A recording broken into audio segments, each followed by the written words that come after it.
Hello everyone, hope you all are fine. आप लोगों के अभी कुछ क्वेरीज आए मेरे पास वाक्य को लेकर के। तो वाक्य के बारे में सबसे पहले तो आप यही जानो कि वाक्य होता क्या है। हम सबको पता है कि वाक्य मतलब it's a group of words, शब्दों का एक समूह। लेकिन कैसा समूह? जिसका कोई अर्थ होता है ना। क्योंकि जिसका कोई अर्थ नहीं होता उसको हम वाक्य कह ही नहीं सकते। तो अगर मैं वाक्य की परिभाषा के बारे में बात करूं तो वाक्य जो होता है वो सार्थक शब्दों का समूह होता है। एक ऐसे ग्रुप ऑफ वर्ड जिसका कोई मीनिंग हो, उसे हम वाक्य कहते हैं। वाक्य के जो अ, होते हैं, इसके पार्ट जो होते हैं दो होते हैं, इसके दो भाग होते हैं। एक होता है उद्देश्य और दूसरा होता है विधेय। उद्देश्य वो होता है बच्चों जिसके बारे में वाक्य में बात की जा रही है, और विधेय जो भी बात हम उस उद्देश्य के बारे में कर रहे हैं उसे हम विधेय कहते हैं। इंग्लिश में हम अगर इसे कहें तो सब्जेक्ट और प्रेडिकेट, यानी कि उद्देश्य है सब्जेक्ट जिसके बारे में बात की जा रही है, और विधेय है हमारा प्रेडिकेट जो भी हम सब्जेक्ट के बारे में बात कर रहे हैं। अब ये तो हो गए इसके पार्ट, ठीक है। इसको अगर मैं डिवाइड करूं, अगर मैं इसके भेद बताऊं आपको, तो वाक्य के भेद हम दो तरह से पढ़ते हैं। पहला होता है हमारा रचना के आधार पर। रचना यानी कंस्ट्रक्शन, की किस तरीके से वाक्य बनाया गया, वो के कौन सा वाक्य बना, ठीक। तो रचना के आधार पर जब आप पढ़ते हो तो रचना के आधार पर आपके जो वाक्य हैं उसके हम तीन भेद करते हैं, ठीक।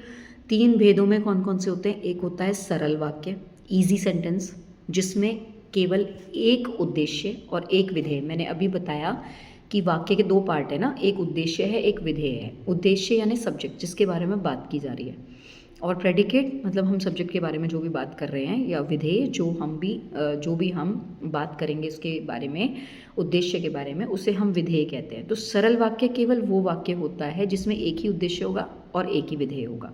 यानी कि सरल वाक्य में जो हमारा उद्देश्य है वो एक, विधेय है वो एक, हम एक ही सब्जेक्ट के बारे में बात करेंगे, तो वो हो गया हमारा सरल वाक्य।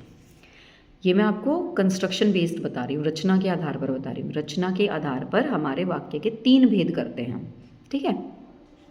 तो पहला सरल हो गया जिसमें एक उद्देश्य है एक ही विधेय है, एक चीज़ के बारे में बात की जाएगी। अगर इसका एग्जाम्पल आप देखोगे, जैसे मैंने कहा राधा पुस्तक पढ़ती है, तो मैंने बात की राधा के बारे में, और मैंने कहा कि वो पुस्तक पढ़ती है, तो ये उसका प्रेडिकेट हो गया। तो यहाँ पर मेरे पास एक उद्देश्य है राधा और एक प्रेडिकेट है पुस्तक पढ़ती है, तो मेरा एक ही सब्जेक्ट है एक ही प्रेडिकेट है। ये मेरा हो गया सरल वाक्य, इजी नॉर्मल सेंटेंस, ठीक है। दूसरा जो भेद होता है इसका रचना के आधार पर, वो होता है संयुक्त वाक्य। संयुक्त मतलब होता है जुड़ा हुआ। संयुक्त शब्द का मतलब देखोगे तो जुड़ा हुआ। इसमें एक से ज़्यादा वाक्य होंगे और वो योजक शब्दों से आपस में जुड़े हुए होंगे। योजक शब्द भी मैंने आपको पीछे बताए थे, दूसरी वीडियो में है मेरे। अगर आपको योजक शब्द फिर से जानने हैं तो आप मेरे को कमेंट कर सकते हो। तो जो हमारा संयुक्त वाक्य होगा उसमें होंगे हमारे एक से ज़्यादा वाक्य, और उनके बीच में हम योजक शब्द से जोड़ेंगे। जैसे कि अगर मैं कहूँ कि संयुक्त वाक्य के बारे में अगर मैं बात करूँ, तो मान लो मैंने बोला कि मोहन ने कठिन परिश्रम किया और वह उत्तीर्ण हो गया। तो यहाँ पर दो अलग अलग वाक्य हैं। एक तो मोहन ने कठिन परिश्रम किया, दूसरा वाक्य है वो उत्तीर्ण हो गया। अब इन दोनों वाक्यों को मैंने एक ही में जोड़ दिया, बीच में मैंने इसमें योजक शब्द का प्रयोग कर दिया। और तो कठिन परिश्रम किया और वह उत्तीर्ण हो गया। तो यहाँ दो वाक्य अलग अलग थे जिनको मैंने योजक शब्द की सहायता से आपस में जोड़ दिया। तो ये हो गया हमारा जुड़ा हुआ संयुक्त। संयुक्त यानी कि आपस में जुड़े हुए। तो यहाँ पर दो वाक्य जो आपस में जुड़े हुए हैं वो हो गए संयुक्त वाक्य। इनकी पहचान क्या है? इनमें बीच में योजक शब्दों का प्रयोग किया जाएगा। कौन कौन से हो सकते हैं? और, क्योंकि, कि, ये सब योजक शब्द होते हैं। तथा, परंतु, तो ये सारे हमारे योजक शब्द होते हैं। तो इन शब्दों से हम दो वाक्यों को आपस में जोड़ देंगे तो वो हमारा जुड़ा हुआ यानी कि संयुक्त वाक्य बन जाएगा। अब तीसरा जो इसका भेद है वो है मिश्र वाक्य। इसको हम मिश्रित भी कहते हैं, ठीक है।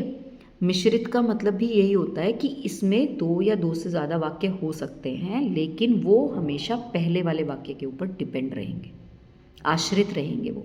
यानी कि जब तक आपकी जो आपका पहला वाक्य है उसके ऊपर दूसरा वाक्य जो है वो डिपेंडेंट होगा, वो उसके ऊपर आश्रित होगा, तब वो मिश्र वाक्य बनेगा।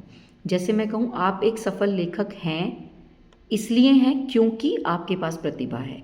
तो आपके पास प्रतिभा है इसलिए आप कुछ नहीं, इसलिए आप सफल हैं, क्योंकि पहले वाली क्रिया के ऊपर दूसरी वाली डिपेंडेंट है। अगर आप आज लेखक हैं, सफल लेखक हैं, तो इसलिए हैं क्योंकि आपके पास टैलेंट है। तो यहाँ जो मिश्र वाक्य होते हैं इसमें हमेशा जो एक वाक्य है वो प्रधान होगा और जो बाकी के जो वाक्य होंगे वो उस वाक्य के ऊपर डिपेंडेंट वाक्य होंगे। ठीक है, इसको ध्यान रखना। सरल वाक्य में केवल एक उद्देश्य होगा, एक विधेय होगा।